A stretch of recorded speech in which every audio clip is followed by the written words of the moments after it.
Hello and welcome to the Post to Post podcast. I believe it's podcast number 40. My name's Neil. I've lost count. I'm Brent. I'm joined here with Brent, and this is our, which is it's turned into our bi-weekly podcast because we do the Having a Yak in between, and then we do the hockey podcast, which is this one. And there's lots of hockey to talk about. Well, kind of, not really actually, because everyone's in just waiting mode to see where which team places and against who and stuff. This is the final week of the regular season. Coming up, yep. Most teams have 3 to 4 games left. Some teams have 5, like St. Louis and Florida.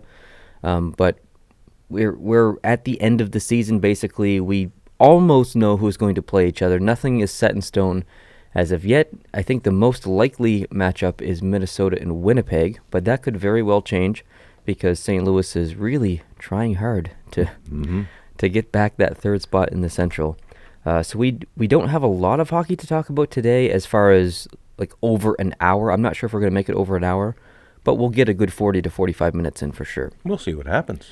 So I've got a couple things on my list. I know you have a couple things on your list. If it's okay, I'd like to start with my list, and I just basically just want to read out the standings as they are as of last night, I guess. Some of these are wrong because Vegas won, and I should have wrote these down today. I don't know why I did last night. But I have updated standings, and it helps. Well, basically, Nashville's atop of the Central. Then it's Winnipeg, and then Minnesota. Vegas is atop of the Pacific. They clinched the division title last night against San Jose. Yep. And then there's San Jose, and then Los Angeles, and then Anaheim and St. Louis in the wild card spots. And and St. Louis and Colorado is knocking on the door there too. So the only two teams in the West that still have an opportunity at making the playoffs is Colorado with 92, which is tied with St. Louis, like you said, and then Dallas with 88. So that's a real long shot. Mathematically, it's possible, but it's going to be really tough. It's going to be really tough for Dallas. Yeah, it's a less than 1% chance mathematically right now. If we move over to the East, Boston is the top of the Atlantic. Finally, they've been trying for 2.5 months, it seems, to pass Tampa. I think it's October, isn't it, since Tampa took the lead there? Yeah, but I mean, like these last 2 months, they've been right on their tail. They finally did it. I don't know how long that's going to last, but Boston is the top of the Atlantic. Then we have Tampa Bay and Toronto. If we move over to the Metropolitan, Washington is leading that division, followed by Pittsburgh and Columbus. And in the wild card spots, we have Philadelphia and New Jersey. And the only team outside of the playoffs in the East that could potentially make it is Florida, and that is, much like Dallas, a very big stretch. It would be a miracle if they kind of made it. I believe they only have 86 points. New Jersey has 91. New Jersey has 4 games left. Florida has 5. The metrics people are giving Florida a 15% chance, and that's pretty low. So if I just go back and talk about all of the teams that are currently in the playoff picture, we'll call it. Nashville has 4 games left. Winnipeg has 4. Minnesota has 4. I believe Vegas has 3. I believe San Jose has 3. That's correct. Los Angeles has 3. Anaheim has 4. St. Louis has 5. I think they have 4 now. They could have 4, yeah, because they played late last night. They did, yeah. Colorado has 4. Correct. Dallas has 3. Correct. Boston has 5, but they're playing right now against Philadelphia. They are. Tampa Bay has 4. Toronto has 3. Washington has 4. Pittsburgh has 3. Columbus has 3. Philadelphia has 3, but they're playing right now, like I said. New Jersey has 4. They also play today. Florida has 5. So, I mean, the majority of teams have 3 or 4 games left. It's coming down to the end. It's exciting, but it's almost frustrating at the same time because you just want it to end already so you can talk about the playoffs and you know the matchups. It's a very frustrating week in terms of waiting, I guess. This will go down to probably next Sunday, the last day. It will. Florida and Boston have a makeup game. Now, it looks like Florida's out of the picture now, and Boston is maybe going to be caught by Tampa again, maybe not. So the game, funnily enough, even though Boston is locked in, the game will likely mean more to Boston than it will to Florida. Yeah, absolutely. By then. Florida, there is a chance if Florida wins out here in the next 4 games and ends up being a contender and has to win that last one, that would be exciting. Yeah. But I don't think anything in the East is as exciting as what's going on in the West. No, it's real tight in the West. There's so much more possibilities happening in the West, because there's teams that are not only trying for those last 2 wild card spots, but the third place position in each of those divisions is still in play. Oh yeah, absolutely. Yeah, you're right. You mentioned Florida a little bit, and I want to jump to my streaks if that's okay. Mm-hmm. Vancouver's on a 4-game winning streak. Crazy. Good to end the season strong, I guess. Mm-hmm. Detroit's on a 3-game winning streak. Boston's on a 2-game winning streak, I believe. So is Pittsburgh. And I think Vegas went to a 3-game winning streak last night with their win over San Jose. Florida is on a 3-game losing streak. Bad time to take one. Yeah. I think they played Ottawa 3 times in the last month, and they only got 3 of the 6 points against Ottawa. Unacceptable. And then they lost. One of those games was against Ottawa that they lost in these last 3. Edmonton's on a 3-game losing streak. So Florida really missed opportunity. They were right there with tons of games in hand, and they pretty much lost them all. Yeah. So they had 2 games in hand on the rest of the field around them for 2 or 3 weeks. Yeah. And couldn't use those 2 games in hand to get any ground gained. So they were in the perfect spot to steal a wild card spot, and now it's not going to happen. No. And who do they blame? Look in the mirror. Karma. Because if you play Ottawa 3 times and you only come out of that with 3 points, you've done something horribly wrong, and you don't deserve to be a playoff team. Yeah, absolutely. Not this year. Yeah. Is it okay if we talk about Kovalchuk a little bit? Because I heard a very interesting rumor that one of his friends said that he will be a Leaf next year. A Leaf? A Leaf. He will be a Leaf next year. Well, looking at the cap situation, he'll have to pay for free if he's going to play. Good grief. He currently makes $5.5 million in the KHL. What do you think his expected salary is in the NHL based on what he's making in the KHL? Before you answer that, okay, I'll tell you this. Radulov turned down $7 million to play in the KHL to play with Montreal for $5.75. Okay. So he took $1.25 million less to play in the NHL. Mm-hmm. If that math holds true, then he takes basically 4 point whatever to play for Toronto. Do you think he takes 4? Oh, I think he takes it. I don't know if he's worth it. You don't think he's worth $4 million? I don't know. I don't know what to expect when he comes back. I feel like he's going to want more. I think he's going to want like 7 at least. Well, Toronto just can't do it. I don't think Toronto can do it, no. They've got contracts to negotiate. They've got cap tightness. Yeah. They just can't do it. They've got Marlowe sitting there just sucking money out of the team, and I don't think there's a way to make that work mathematically. They're like Detroit. They're in big trouble with the cap, and they can't do much. I don't think his value for his cost is beneficial for the team. I think they could do more with the money elsewhere. He's a good player. Oh yeah. I don't think he's worth as much as people think he's worth. That's just my opinion. If you disagree, that's fine. And he did well in the scoring race in the KHL playoff situation. He's up there. Yeah. And there's like Yuri Sekach and some of the other people we've seen and put our hopes on as Montreal fans in the past that are shining nicely in the KHL. Akbar's Kazan is still in. They're in the Final Four now, which is Markov's team. So that's kind of fun to watch. Yeah. Cool. All right. Did you watch any hockey yesterday?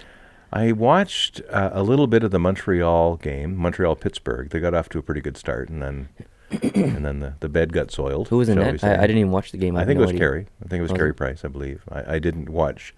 I watched on fast forward, and I just stopped for the Montreal goals. There was only 2 of them, so it didn't take long for me to zip through the game. I watched 2 games last night. All right. I watched Edmonton versus Calgary, which recently really hasn't been a rivalry type style game like it used to be. The Battle of Alberta back in the day was some of the best hockey. Hasn't really been like that the past couple of years.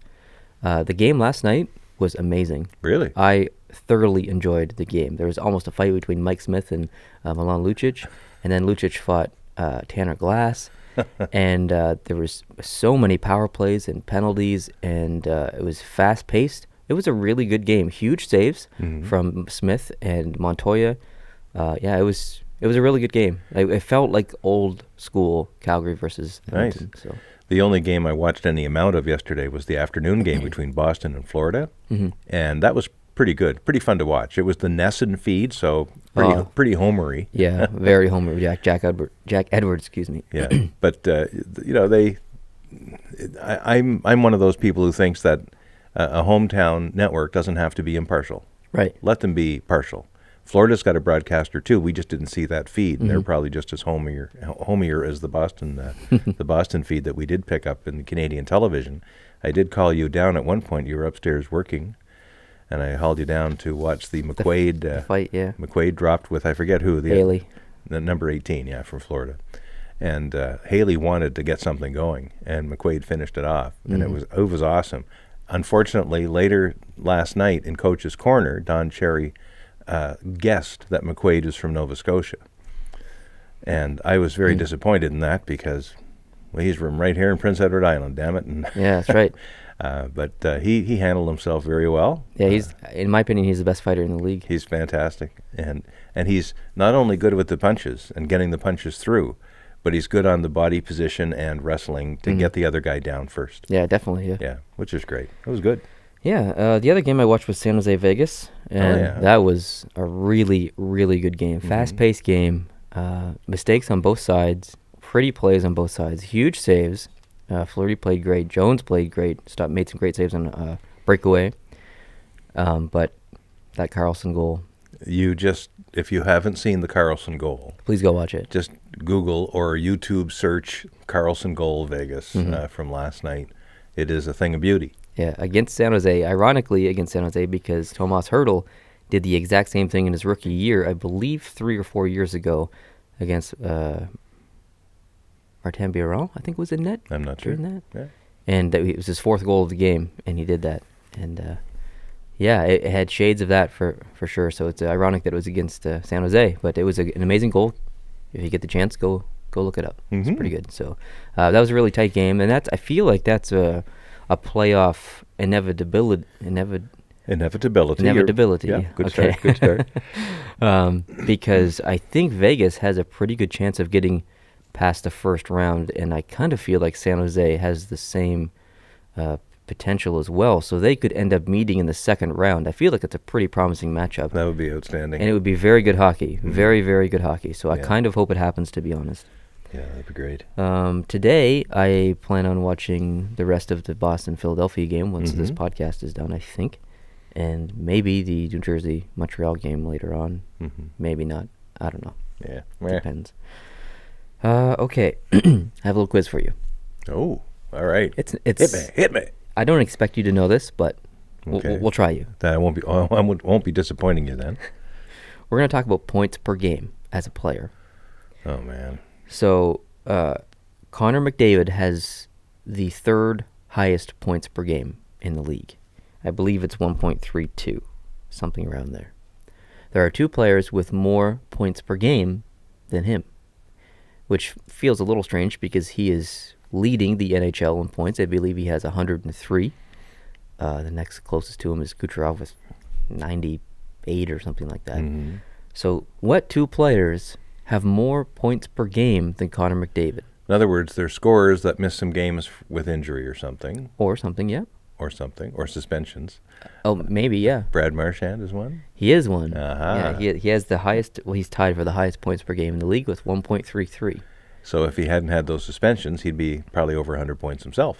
Yes, that's right. Maybe. Right? Who knows? There you go. Yeah. The other, oh, man. Well, I don't know if he'd be over 100, but he would have more points for sure. Nathan McKinnon. I don't know. Nathan McKinnon. What? Yes. What? Are you crazy? It is Nathan McKinnon because he got injured there for a while. That's right. Congratulations. Yeah, good job. Thanks. Total guess there. Fell off the apple truck or the potato truck there. That's funny. Oh, good job. Great. I'm Thank impressed. you. Ooh. Speaking of trivia, we're going to film a Jeopardy-style trivia for more Post to Post, not hockey related, general U.S. state trivia related.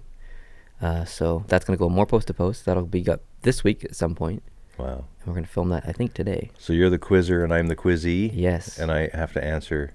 So Jeopardy type. Do I pick categories for 500, Alex, or whatever, or you just... it's more just trivia? You pick the state, and I have a question for the state. Oh, okay. But there's 8 states and then 2 mystery states. So the question of the mystery state will be... What state is this? What state is this? Oh, with a fact, basically. All right. So... I'm looking forward to that. 10 questions. You can pick them in whatever order you want. Mm-hmm. You need to get at least 6 right to win. Win what? What do I win? Just bragging rights. Oh, okay. That's it. And you guys can play along at home as well. Okay, back to hockey. Mm-hmm. Scott Foster. Does that name ring a bell to you? Does it ever? Yeah. What a great story. Amazing story. So if you guys don't know, Scott Foster came in as a relief goalie for the Chicago Blackhawks this past week. He played 14 minutes against Winnipeg. He made 7 saves. He was perfect. He made some really good saves. And I just wanted to give a little shout out to him for that performance. That was pretty cool. And I have 2 facts here. He was named first star of that game. Yes, he was. Which is cool. Yeah. He was also, a lot of these teams in their locker room, they give out an item to a player who did the best or helped the team win. Sometimes it's a hat. Sometimes it's a robe. It's just something silly. In Chicago, it's a wrestling belt. Oh, yeah. So he got the belt in the locker room. All the guys gave it to wow. him. It was pretty cool. And some people don't know this. He actually worked a full day that day at his normal job, which is an accountant.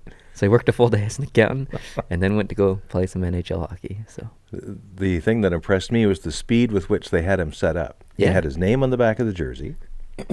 So he's available to either team, but Chicago announced their request for him early enough, I guess, that they got a jersey done up for him. And not only that, afterwards in the dressing room, they were interviewing him, and behind him on the shelf in the locker room is his name. How the heck do they do that? That was incredible.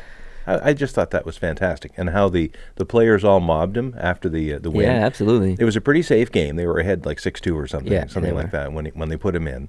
But he did make these pucks didn't just hit him. He made some moving saves. Yeah, he made some really good saves. Side to side. And he's 36 years old? Something like that, yeah. Yeah. Good for him. What a great, great story. Yeah, I love that. Definitely. Yeah. I wonder if he's going to get any looks from any minor leagues like the ECHL or anything like that. You never know. It would probably have to be a pretty good offer because, like you say, he has a day job. Yeah, exactly. In Chicago. So he's probably pretty well set, but it's a dream. That's the thing. That dream gets you and drags you out the door, and away you go. It's crazy. Amazing. Really amazing. Fantastic. The last thing on my list already, we're only 20 minutes into this, but I just wanted to talk about some mail. So I explained this in the mail time video that's not released yet. And I've talked about it before, but when you guys write in for mail time, or if you've contributing on Patreon at the hockey card level or whatever, and you're expecting some mail from me, I don't go to the post office every single week. It would be too time consuming. I'd have to go every 3 days or once a week, and I don't have time to do that. So I create a pile of mail. I have it already, and I have over 40 pieces of mail to send out. So I usually go to the post office once a month, once every 2 months, with just a giant load of mail and mail it out. So there is a bit of delay for you to receive something from me, but you will receive it. It just takes some time. You have a bit of an assembly line when you do your mail. Exactly. Have a whole bunch of stamps, a whole bunch of envelopes, return address, labels, whatever it is, you have to put on each one, and it's a lot easier to do that in a batch than it is a one-off. Exactly right, yeah. We just need to do it all at once because it's just easier. It's more organized that way. So there is a bit of delay, so I appreciate your patience. I know some of you are definitely waiting for some stuff from me, but it definitely will come. So, and you can ask, you can't really ask specific people because I'm not going to give out their names, but rest assured there are lots of people who've received mail from me in the past. So, I just wanted to put that out there and let people know that there's mail coming soon, because this week I'm going to the post office and sending out over 40 pieces of mail. So you can expect something from me very soon. So. Right on. All right, actually, this is not all I got. I forgot I made a second page. Sorry to delay your... Not a problem. Delay your list. I don't have a lot here, so take as much as you need. I wanted to go back through my preseason predictions of points for every team, and I don't have every team down here, but I have the majority of the teams, and I wanted to compare it to their current points. And I know we did that video together. You don't remember what I have no predicted. idea. I didn't even remember what I predicted, to be honest. So I'm going to go through them, and you can tell me what you think. Okay. Philadelphia, I predicted them to have 85 points. Ooh. They have 92. They have 92. So I put a check mark beside that. That's right in the ballpark. I feel like I'm okay with that prediction. New Jersey, I predicted them to have 86 points. They have 91. Mm-hmm. I gave myself a check mark there. The Islanders have 80. I predicted them to have 88 points. They have 74.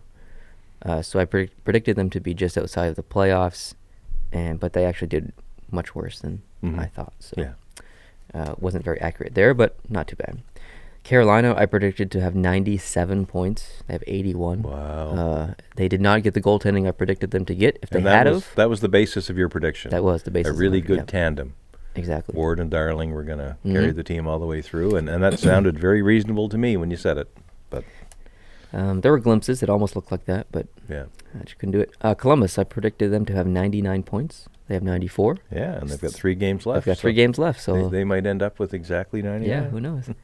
The Rangers, this is bad. I predicted them to have 103 points. Oh, dear. They've got 77, but I don't think anyone could have predicted the fall of the Rangers as big as it was this year. No. So I'm okay with being wrong there. Mm-hmm. Pittsburgh, I predicted to have 109 points. They have 96 at the moment. So I'm not upset with that because my prediction, as you'll see, trended towards the Metro being better than the Atlantic, and then the opposite happened this year. So, really. I'm still okay with that prediction, though. Washington, 111 was my prediction. They've got 99. Florida, I predicted to have 78. They have 86. So I'm still okay with that prediction. I'm close. Yeah. Detroit, I predicted to have 79. They have 71. Buffalo, I predicted to have 93. They've got 62. I really felt Buffalo was better on paper, and they were going to do good things this year, but no, I was really wrong. Boston, I predicted to have 95. They have 109. They did way better than I thought they were going to. Ottawa, I predicted to have 96. They've got 65. Something gross like that, yeah. Montreal, 98. They've got 68. That's gross, too. Yeah. Toronto, I predicted to have 101 points. They have 101 points. They've got some games left, but... Yeah, so to make your prediction right, they have to lose out. They have to lose the next 3 or 4 games or whatever they have left. Three, yeah. Tampa Bay, I predicted to have 103 points. They have 108. Mm-hmm. Pretty close. Vancouver, I predicted 75 points. They've got 69. You're close. That's close. Close. Vegas, I predicted 76. They've got 107. Yeah. Arizona, I predicted to have 97 points. They've got 67. But Arizona's playing really, really good hockey recently. They are. In the past 2 months, if they played at that pace, they would have basically almost 97 points. Mm. So they just started a little late for me. Mm-hmm. San Jose, I predicted to have 97 points. They have 98. Mm. LA, I predicted to have 98 points. They have 94. With 3 games games left. Mm-hmm. Calgary, I predicted to have 99 points. Mm. They've got 82. Yeah. See ya. Anaheim, I predicted 107 points. They've got 93. Ooh. They started a little late for me. Yeah. Edmonton, I predicted 111 points. Oh, boy. They've got 74. This one's just as bad. Colorado, I predicted 64, which was a huge improvement over their 48 last year. Yeah, really. They've got 92. Fantastic. It's a great story if they can make the playoffs. And it really is. When I get my segment, it's looking less likely based on who they're playing in the next 4 games. And injuries as well. Right. But, yeah, it'd be a great story if they did. Unfortunately, someone else would have to lose out, St. Louis or Anaheim. That's or somebody. Right, yeah. So, alrighty. Winnipeg has 89. I predicted 89 points. They have 106. They got way better goaltending than I was predicting. Yeah. And Minnesota, I predicted 93. They've got 96. So that's all I have written down. Mm-hmm. I'll save the rest for a video because I'm going to do this once the season ends and I can reveal the actual my prediction versus the ending points. Cool. Now I'm done. Okay. The only thing I really had was just a quick analysis of who the teams are playing, those that are still in play, as far as we don't know yet where they're going to fall. Mm-hmm. There's not much point tracking Boston or Tampa Bay or Toronto because we know they're going to be either 1-2-3 or 2-1-3. Toronto's going to finish third in the Atlantic and get that spot. Yeah, that's right. In the Metropolitan, though, things are a little more scrambly. Looks like Washington is probably going to finish first. They have 99 points and still 4 games to play. Pittsburgh's chasing them, but they're 3 points back and they only have 3 games to play. And they're chasing a pretty good team. So Columbus is got 94 points and they only have 3 games left to play. So here's who's playing of these teams. The Pittsburgh Penguins are home for 2 games, Washington and Ottawa, and they're on the road for a game in Columbus. The Columbus Blue Jackets are home for 2 games, playing Detroit and Pittsburgh at home, and they're on the road in Nashville. Ooh. Philadelphia is home to Boston, home to Carolina, and home to the Rangers, and they're on the road against the Islanders. Wow. That's a pretty good schedule. That is. That's interesting. Yeah. If I was a Flyers fan, I'd be pretty happy with that schedule. I wonder if they can sneak up into third and play Pittsburgh. There is a chance, They're only 2 points behind Columbus with, I think, a better schedule and 1 game in hand on them. Did you say that Pittsburgh plays Columbus? Yes, in Columbus. It'll be interesting to see who wins that game. That'll be the teller of what happens, I think, maybe. Yeah, and there is an outside chance if Columbus beats Pittsburgh in that game and pulls into a 96-96 tie, and Philadelphia wins their game in hand, and then their next game, that's 3 teams at 96 points. So it could go. That's crazy. Yeah, it's pretty interesting still. And the New Jersey Devils, they play at Montreal tonight, as we know. And probably by the time this podcast releases, the game will be underway, if not already over. Yep. They also are home to the Rangers and Toronto, and they're on the road in Washington. Ah, okay. So that's a pretty stiff schedule. Yeah. I think it's tight. But again, with Florida having such a low chance of catching New Jersey could probably only have a mediocre run in those 4 games and still get in the playoffs. Yeah, you're right. Yeah. And probably would be facing either Tampa Bay or Boston. That would be quite a series. Boston or Washington, sorry. Now in the Central and the Pacific, in the Western Conference, there's a little bit more mixing and turning here that could happen. It's a lot closer. A lot closer. We've got the Kings with 94 points, Anaheim with 93, Colorado with 92, and St. Louis with 92. Those last 3 teams, Anaheim, Colorado, and St. Louis, all have 4 games left to play, and they're within a point of each other in that grouping of 3, and they're fighting over 2 wildcard spots. So those 3 teams are fighting over 2 spots. Now we have, in the case of Minnesota, they're also in the mix here because they have 96 points in the Central, and they could be caught by one of these wildcard teams for 3rd in the Central. So Minnesota plays 1 home game and 2 away games. They're home to Edmonton, and they're actually 3 away games. This is an interesting road trip they've got to end the season. They're home to Edmonton, but then they're on the road in Anaheim, LA Kings, and San Jose Sharks. Oh, that's tough. That's a tough schedule if you're the Minnesota Wild, and you could get caught. Absolutely. You're probably still in the wild card. If you do get caught, you're still going to be in the playoffs, maybe, but that's a tough schedule. Anaheim has 3 home games and 1 away game. They're home to Colorado, Minnesota, and Dallas, and then they finish off on the road in Arizona, which 2 months ago you'd think was an easy out, but it might not be with Arizona's playing. Right. And that's the last game of the season. That's the game that if you know you're in the playoffs, you might not play your best players for fear of them getting hurt or something. You play your backup goalie. Put your backup goalie in, maybe sit your top 2 or 3 centers and just coast along. Right? Yeah. And if you're in Arizona, you might think you can get away with that. We'll see what happens.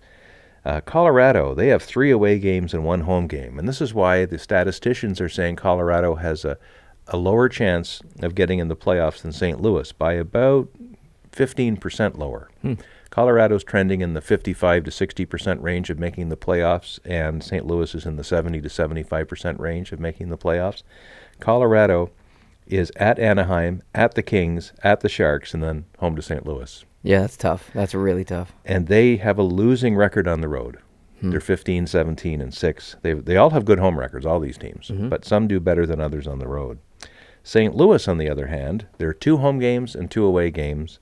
They're 24, 15, and 0 at home, 19, 14, and 6 on the road. So they have winning records on the road and in their home arena. They play Washington and Chicago at home and then finish out on the road against Chicago and Colorado. So they have a home and home against Chicago as part of that.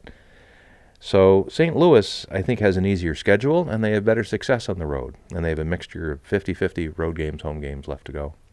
And they're currently tied with Colorado with 92 points. So one of those two teams is probably, the way it looks right now, not going to be in the playoffs. Or if they both are, then Anaheim isn't. Who do you hope makes it between Colorado and St. Louis? I love the story of Colorado, but St. Louis has been burned so many times, and if they catch on, you said this, I think, 2 weeks ago, if they catch on just at the right time, and this might be the right time, when the players start playing, Jake Allen gets his confidence back, the coaching goes well, the players you expect to do well start doing what they're paid for. St. Louis could enter the playoffs on a bit of an uptick and do some damage. Exactly like Nashville did last year. Mm-hmm. They could be. Who knows? Yep. Well, so, what else you got? You've just about exhausted my what I got. I exhausted your what you got. Yeah. Sorry, I just need to fix my headphones here. Keeps cutting out. So we don't necessarily know who's in the playoffs just yet, exactly. We know most of them, but not all of them. But we pretty well know with some certainty who's not in the playoffs. And I know that next weekend, we're not going to do a hockey podcast next weekend because we're going to release the Having a Yak, because you want time over that weekend rather than do a podcast and produce it and upload it and all that. You want to have that time to tee up the likely playoff matchups that are coming up, right? Yeah, we need to do 15 videos on teams that aren't making the playoffs. Each team gets its own video. I'm going to talk about, it's basically a report card. Right. I'm going to talk about some players on the team, my prediction, the end result of the season, what I see going forward into the off season of what they need to do. I'm no expert. I'm just going to give my opinion. And then we need to make the 8 videos previewing each playoff matchup. So it's a lot of videos. It's 23 videos, basically, I think, if my math's right. And a lot of them, the playoff matchup ones likely won't drop until Tuesday or Wednesday, or maybe even Monday, I guess. But you'll need some time. Some of these playoff matchups won't be decided until a week from today. Exactly. As to who finishes where and how the teams fared against each other all year. You'll have to do some research, so it'll be Monday, Tuesday before some of these videos get out there. Yeah, I think the playoffs will probably start, I think the season ends on Sunday. I think so. I believe last year the playoffs started on Wednesday night or Thursday, so there's going to be a 3 to 4 day period there. I'm going to start releasing the videos of each team and how the report card videos of the teams not making the playoffs this week. So starting this week until next Wednesday, basically in the next 10 days or 9 days, maybe 8 days, starting Tuesday, there's going to be 23 videos. So it's going to be a very busy 8 days for post to post. That's so a lot. Not all these videos will be long. These report card videos for each team are going to be between 5 and 10 minutes. They're not going to be 30-minute long videos.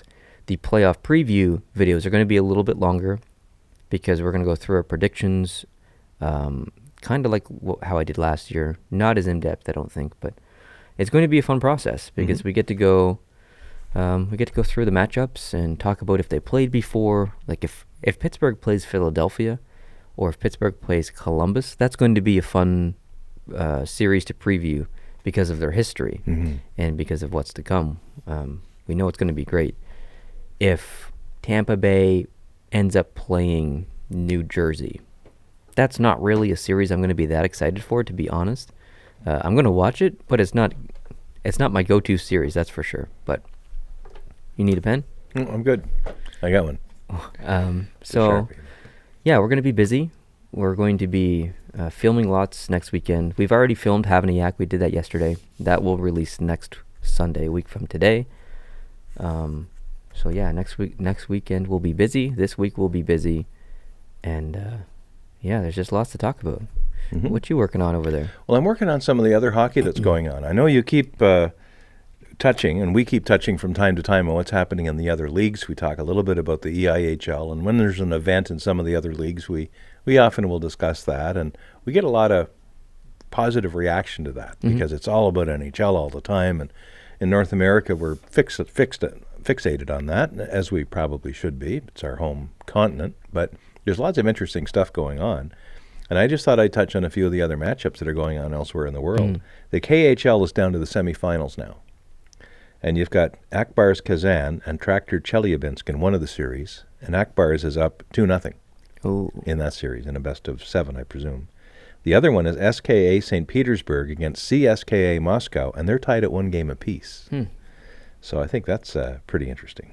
So that's where the KHL sits right now. So their season will be over probably in another, I'd say 3 weeks at the most on the outside. We've got other things going on in the United Kingdom. We have the Elite League. And that's the EIHL. Are they in their playoffs as well? Well, I don't believe so. I don't see any playoffs there right yet. Let me just go through this. I'm using my phone as we go, so it's a little clunky. I don't really follow I know the teams in the SHL and the Liga and the EIHL, but I don't really follow the schedule of their season. I don't know when the playoffs start. I don't know when they finish. I don't know. But speaking of SHL, we just did a mail time, which you haven't seen yet because it releases tomorrow. But a group of people were very generous and sent us some more jerseys from the SHL. And one of them was a Malmo Redhawks jersey, which is absolutely beautiful. And then we got a jersey with a signature on it, which is amazing. And then another really interesting jersey.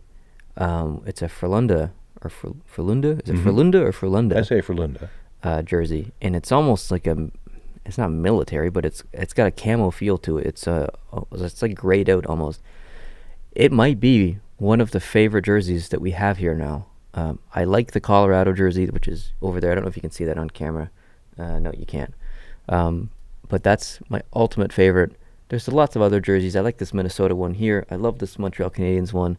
But that specific Frölunda jersey that I haven't even seen before that someone sent in is absolutely amazing. I can't wait to wear that on camera for a video, so you guys can keep a lookout for that. And Mail Time will be releasing tomorrow, and tomorrow's Monday. So all right, you'll get to see it. It's a very long video too. It's like it's an hour and 15 minutes, I think. It's long. Yeah, longer than this podcast. People are very generous. Yes, people are very generous, and in fact, because we filmed Mail Time a couple of days ago, I've had some merch, some swag that I've wanted to wear, but I can't because this might release before Mail Time does. We don't want to spoil the surprise. There's a hat over there. There's a hat I can't wait to have in my head. I know, me too.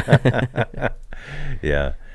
So other than the KHL, there's really nothing else to report playoff-wise. There's some playoffs going on in the UK right now, but nothing really to report. My app is pretty good, but I'm not totally trusting of it, so I don't want to say something for all time, perpetuity, that's going to be ridiculed because the app I was using, you know how the struggles I've had with ESPN. Yeah, so. No, that's okay. Yeah, I'll ask you this though. All right.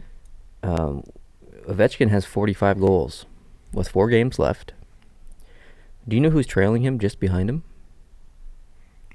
I don't. Line A has 43. Oh, right. With, I believe, 4 games left. Just behind him, I believe, is Malkin with 42. Do you know who else is tied with 42? Who's only 3 behind Ovechkin? Kucherov. William Karlsson. Oh, really? Wow. Yes. That is incredible. It is incredible. It really is. Seriously, it is incredible. He's three goals behind. It's not unrealistic that he could catch or pass Ovechkin. It's not probable, but it's not impossible. There's a chance. I still think Ovechkin's going to win the scoring race, but yeah. Well, if he has more tricks in his bag like that thing last night, goal race. I mean, yeah, yeah. Wow. You're right. That's incredible. That was his second shorthanded goal in a row. 2 games in a row. Oh, really? Yeah. It was so pretty. It was. All right. Well, I think that's all we have. Pretty short podcast today, only 40 minutes, but. 40's not bad. Not bad. Not our shortest podcast. I think the shortest one was 35 minutes, but yeah. Well, there's no point talking just for the sake of talking, that's for sure. Yeah. I do know people have commented that they like the podcast because they can have it on and then do other things. They might be in traffic, or they might be working around the house. And cooking or whatever. Yeah, and they just have it on in the background. So I guess they really don't care how long it goes. As long as it's entertaining or not disruptive of their life, then that's right. Probably happy with that. But I think of the poor souls that are sitting in their cars stuck in traffic. Yeah. That's... maybe they're not at their destination yet, and our podcast is coming to a close. Speaking about stuck in traffic, it's not hockey related, but I'm planning a trip to Ohio in May, and I know that the Columbus Blue Jackets looks like they're going to start in the playoffs. We don't know how long they're going to be going, but I'll be driving right through Columbus, based on the routing that I'm planning right now to get to Dayton. So I think you'd be pretty lucky if Columbus made it into May. Yeah, I think so too. But you never know. And it's not just May; it's like late May, 17th, 18th, 19th of May. We're talking the conference finals. The conference finals may be halfway through at that point, or maybe near the end of them. Yeah, so who knows? You never know. It's anyone's. They're playing very good. Yeah, so Bob might decide that he wants a cup this year. And they need to slay. If they can slay Pittsburgh, I'm fully confident they can take down Washington. If hypothetically Washington makes it past the first round. Anyways, we'll see. Yeah. So thanks guys for listening or watching. I do apologize that it's not as long as it usually is, but there'll be lots to talk about. There'll be lots of content releasing soon. Like I said, 23 videos basically in an 8-day span. So thanks for listening. Thanks for watching. If you are watching on YouTube, I hope you can hit the like button down below. Leave a comment. Tell me how you feel about this upcoming these playoff matchups or potential playoff matchups. And subscribe if you're new. That would be awesome. Leave us a review on iTunes if you're listening via audio only, or Google Play Music, or whatever you're listening on. That would be awesome. So thanks guys for watching and listening. Really appreciate it. Hope you guys are having a good day, and we'll see you next time. Adios.